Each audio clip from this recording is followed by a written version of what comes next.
Hello student, मैं रमाकांत स्वागत करता हूं आज की इस वीडियो में, जिसमें हम लोग क्लास 10 बोर्ड एग्जाम में आया हुआ एक क्वेश्चन सॉल्व करने वाले हैं। इसी के जैसा एक क्वेश्चन आपके एनसीईआरटी बुक में भी है। तो ये क्वेश्चन अगर जो आप लोग एकदम अच्छे तरीके से देख लेते हैं तो उस क्वेश्चन को भी आप लोग आराम से कर सकते हैं। तो चलिए आज का ये क्वेश्चन हम लोग सॉल्व करते हैं और देखते हैं, इसको समझते हैं। देखिए, क्वेश्चन बहुत ही आसान तरीके से मैं बताने वाला हूँ, तो आप लोग एकदम अच्छे तरीके से समझिएगा। इसमें कहा क्या जा रहा है, एक नाव से जो एक पुल की ओर आ रही है, किसी क्षण पुल का उन्नयन कोण 30 डिग्री देखा गया। नाव के उसी चाल से 4 मिनट चलने के पश्चात पुल का उन्नयन कोण 60 डिग्री हो गया। नाव की पुल तक पहुंचने में कितना समय और लगेगा, ये आपको बताना है। तो सबसे पहले इसका हम लोग डायग्राम बनाएंगे और इस क्वेश्चन को सॉल्व करेंगे। हम लोग लाइन डायग्राम बनाएंगे, ठीक है। जैसा है पुल तो हम लोग बना नहीं सकते हैं, तो मान लेते हैं ये पुल हो गया, ठीक है। यहाँ पर मैंने बना दिया। अब इसमें क्या हो रहा है, इसको मैं लाइन से दिखाऊं आपको, हाँ ठीक है।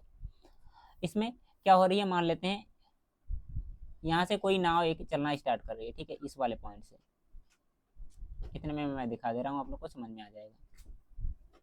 अब यहाँ से नाव चलना स्टार्ट कर रही है, ठीक है। तो किसी क्षण इसका उन्नयन कोण कितना है, 30 डिग्री। तो यहाँ से अगर जो उन्नयन कोण की बात की जाए तो नीचे से देखेगा ऊपर इस तरह से, तो इसका उन्नयन कोण कितना बन रहा है, 30 बन रहा है। तो इसको मैं यहाँ पर दिखा दे रहा हूँ, 30 डिग्री हो गया,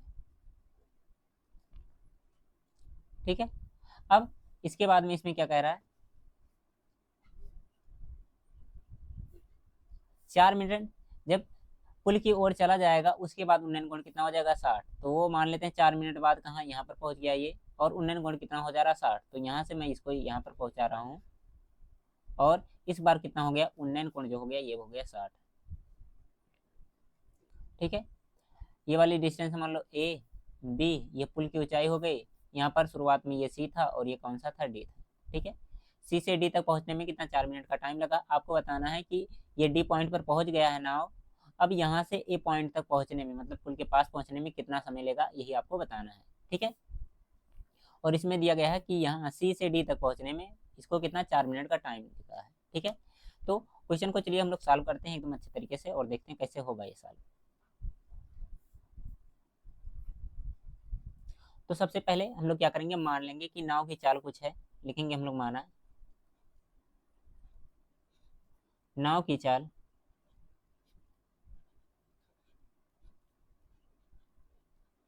इसको कितना मान ले रहे हैं हम लोग, मान ले रहे हैं यक्स है, ठीक है। और समय कितना लग रहा है, जो समय दिया गया है इसको मैं लिख दे रहा हूँ, समय ये कितना लग रहा है, 4 मिनट लग रहा है, ठीक है। इसमें तो कोई दिक्कत नहीं होना चाहिए आप लोग को। ये हो गया 4 मिनट जो दिया गया था, मैंने इसको लिख दिया, ठीक है। उन्नयन कोण जो बन रहा था वो तो बात की बात है।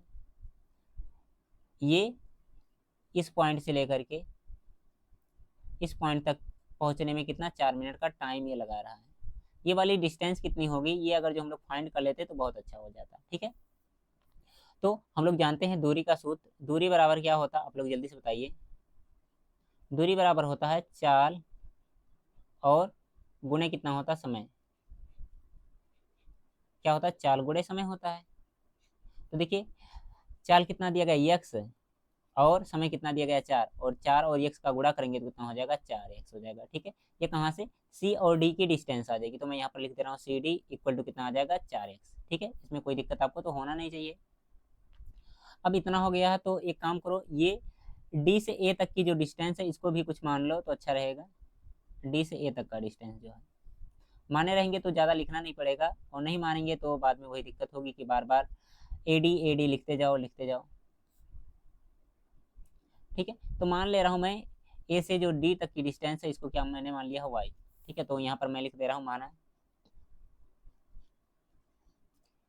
ए डी इक्वल टू वाई। आप लोग वाई नहीं मानेंगे तभी आंसर आएगा, लेकिन से आसानी से आ जाए, कोई दिक्कत ना हो, इधर उधर ज़्यादा ना करना पड़े, इसलिए हम लोग क्या करते हैं, मान लेते हैं तो थोड़ा अच्छा छोटा हो जाएगा। अब इसके बाद में देखिए दो ट्रायंगल बन रहे हैं, ठीक है। एक तो ये हो जाएगा राइट एंगल ट्रायंगल, एक छोटा सा और हो जाएगा, ठीक है। तो दोनों को हम लोग अलग अलग करके सॉल्व कर लेते हैं। उससे पहले मैं इसको साइड कर दे रहा हूँ, इसको सेट कर दे रहा हूँ। अब देखिए यहाँ पर हम लोग सबसे पहले ले रहे हैं बड़ा वाला ट्रायंगल, तो लिखेंगे क्या, यहाँ पर एक लाइन खींच लो। ये लाइन किस तरह से हो रहा है, लिखेंगे त्रिभुज कौन सा है, ए बी सी में, ए बी सी में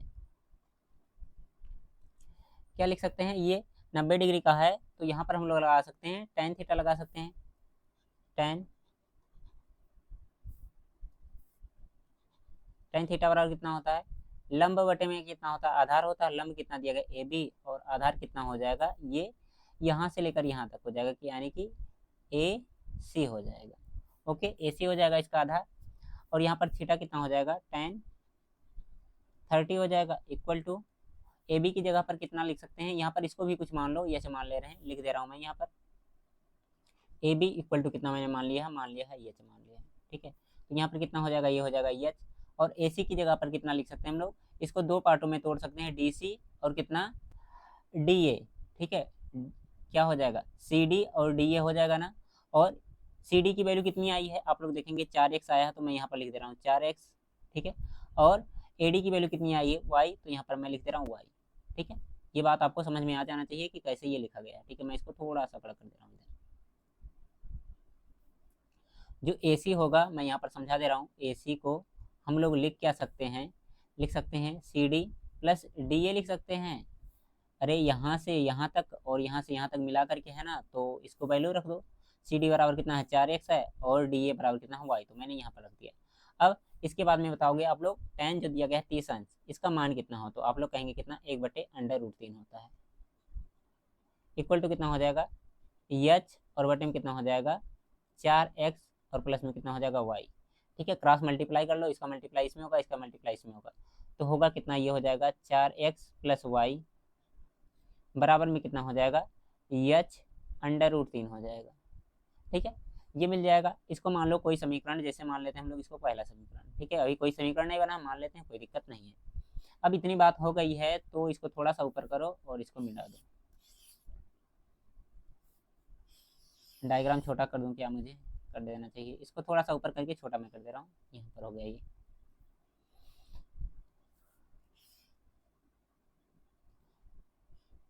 अब इसके बाद में क्या करो, ये छोटा सा जो त्रिभुज दिया गया इसको सॉल्व कर लो। लिखेंगे क्या, त्रिभुज कौन सा है, ए बी डी में, ए बी डी में।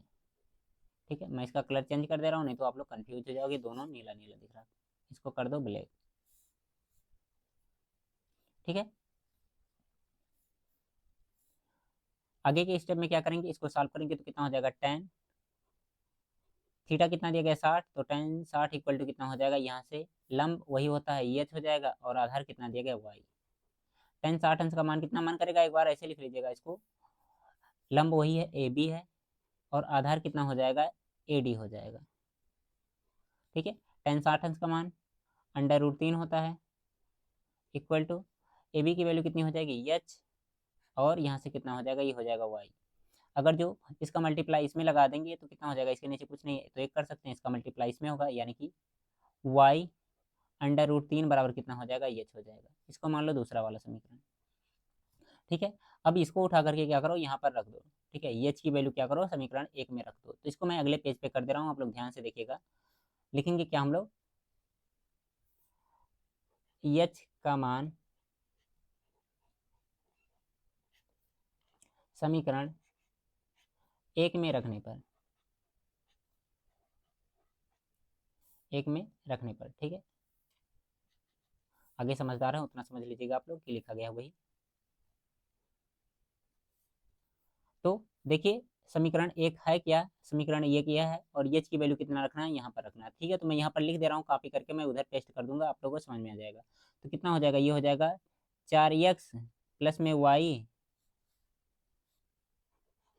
और कितना हो जाएगा, इक्वल टू एच की जगह पर कितना हो जाएगा, ये हो जाएगा y√3। ठीक है, ये वाला, और एक बार √3 यहाँ पर दिया गया तो इसको भी ऐसे लिख लेंगे। ठीक है, तो इसको मैं कॉपी यहाँ से कर ले रहा हूँ, उधर मुझे ज़रूरत है तो इसको हम लोग वहीं पर लिख लेंगे। ठीक है, इसको मिटा दो।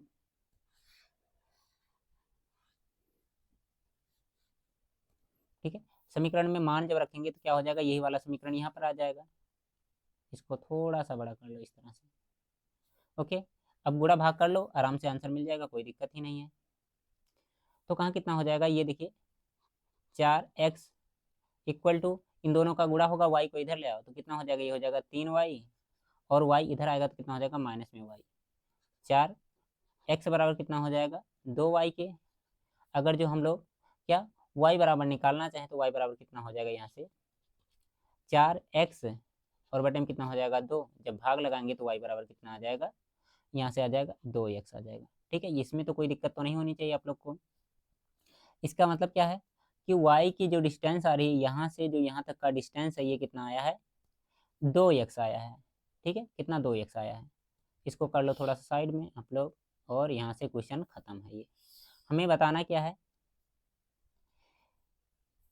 डी से ए तक पहुंचने में कितना समय लगा है। यहाँ से यहाँ तक की दूरी हमें मिल गई है और चाल समान है। इसमें क्या कह रहा है, जो चाल कहाँ लिखा गया है उसी चाल से। ठीक है, मतलब इसका जो चाल दिया गया है सेम सेम है। ठीक है, तो चाल हमने माना था यक्स है और दूरी जो आई है वो, और हमें निकालना समय, तो यहाँ पर लगाएंगे हम लोग समय का फार्मूला। ठीक है, तो लिखेंगे क्या, समय बराबर कितना हो जाएगा दूरी और बटे में कितना हो जाएगा चाल। ठीक है, और हमें कहाँ से पहुँचना है, डी से ए तक। ठीक है, पहुँचने में लगा समय, पहुँचने में लगा समय। ठीक है, कितना हो जाएगा, दूरी क्या है वहाँ से वहाँ तक का देखोगे 2x आया है तो यहाँ लिख लो 2x, और चाल वही x आ रही है तो x से x कट जाएगा, यानी कि कितना आ जाएगा 2, और ये क्या आ जाएगा मिनट में। तो यही क्या हो जाएगा, इस क्वेश्चन का आंसर हो जाएगा। उम्मीद करते हैं प्यारे बच्चों आपका ये क्वेश्चन बहुत बढ़िया तरीके से, एकदम अच्छे तरीके से समझ में आ गया होगा। अगर जो समझ में आ गया है तो जल्दी से आप लोग क्या करिए, वीडियो को लाइक कर दीजिए। बाकी अगर जो आपका कोई डाउट है या फिर कोई क्वेश्चन आप लोग सॉल्व नहीं कर पा रहे हैं तो उसको शेयर करेंगे तो मैं आपको वो क्वेश्चन सॉल्व करवा दूंगा। ओके, बाय बाय प्यारे बच्चों।